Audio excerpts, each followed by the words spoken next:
விடியா திமுக அரசின் தொழில் பாதுகாப்பு மற்றும் சுகாதார இயக்ககம் முறையாக பணிகளை ஆய்வு செய்யாமல் அலட்சியமாக செயல்படுவது தமிழகத்தில் முதலீடுகளை கடுமையாக பாதிக்கும் என தொழில்துறை வல்லுநர்கள் எச்சரிக்கை விடுத்துள்ளனர்.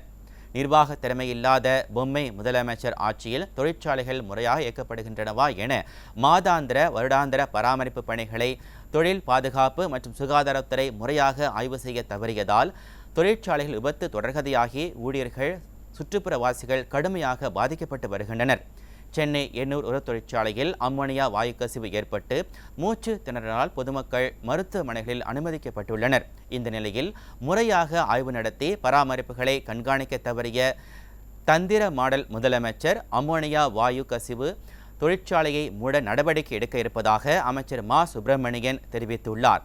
ஆய்வு நடத்தி முறையாக வழிகாட்டுதல்களை வழங்க முடியாமல் தங்கள் தவறை மறைப்பதற்காக விடியா ஆட்சியில் தொழிற்சாலைகளை மூடுவதால் அந்நிய முதலீட்டாளர்களிடம் அதிருப்தி மனப்பான்மையை தொழில் உற்பத்தி வேலைவாய்ப்புகள் சரிவை சந்திக்கும் அபாயம் ஏற்பட்டிருப்பதாக தொழில்துறை வல்லுநர்கள் எச்சரிக்கை விடுத்துள்ளனர்.